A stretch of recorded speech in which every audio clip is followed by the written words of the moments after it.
আসসালামু আলাইকুম। আজ বার্সেলোনার বিপক্ষে রায়ো ভায়োকানের এই গোলটা আসলে রেফারি অফসাইড দিয়েছেন, আর এটা নিয়ে তুমুল পরিমাণে একটা বিতর্ক চলতেছে। বিশেষ করে আসলে বার্সেলোনার যারা রাইভাল আছেন, এক কথায় আরো ভালোভাবে বললে রিয়াল মাদ্রিদের যারা আসলে ফ্যান আছেন, তারা বলতেছেন এটা আসলে একটা পিওর গোল ছিল।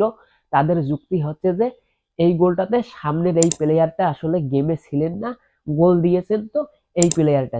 তাদের সেই যুক্তিটা যদি চিন্তা করেন তাহলে একদম 100% ঠিক আছে, সেই হিসাবে আসলে এটা একটা পিওর গোলই ছিল। কিন্তু রেফারি এটাকে অফসাইড দিয়েছেন। রেফারি আসলে কোন হিসেবে এটাকে অফসাইড দিয়েছেন সেটা আমরা একটু দেখার চেষ্টা করব।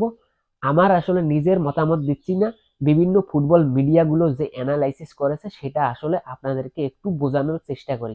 এখানে দেখেন, এই প্লেয়ারটা যখন আসলে বল নিয়ে যাচ্ছেন গোলে শট নেওয়ার জন্য, তখন সামনে যে প্লেয়ারটা ছিল সেটা কিন্তু ইনিগো মার্টিনেজকে ব্লক করে রেখেছেন। সেজন্য আসলে ইনিগো মার্টিনেজ সামনে গিয়ে যে শটটা ব্লক করার একটা চেষ্টা করবেন সেটা পারেননি।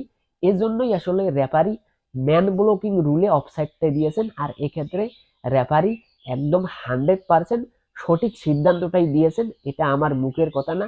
সেটা যদি এসব নিয়ে সব থেকে যারা বেশি অর্থাৎ ভালো অ্যানালাইসিস করেন সেই আরসিবি ভিএআর এর রিপোর্টটা দেখেন তাহলে শিওর হতে পারবেন।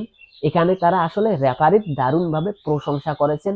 তাছাড়া অন্যান্য যারা ফুটবল পোর্টাল আছেন তারাও কিন্তু এই ডিসিশনটাকে একদম সঠিক বলেছেন। তাই আসলে এটা নিয়ে বিতর্ক তৈরি করার কিছু আসবে বলে আমি মনে করি না। এখানে যদি এই প্লেয়ারটা ইনিগো মার্টিনেজকে ব্লক না করতেন এবং মার্টিনেজ সামনে গিয়ে কিছু একটা করার চেষ্টা করতেন, সেটা সফল হন বা বিফল হন তাতে কিছু যায় আসে না, তাহলে কিন্তু গোলটা রেফারি দিয়ে দিতেন। বিতর্কটা আসলে সৃষ্টি হতো না যদি না আসলে বার্সেলোনা পয়েন্ট টেবলের একেবারে শীর্ষে চলে না যেতেন। যাই হোক, সিজনের এখনো অনেক বাকি আছে, মেনে নেন।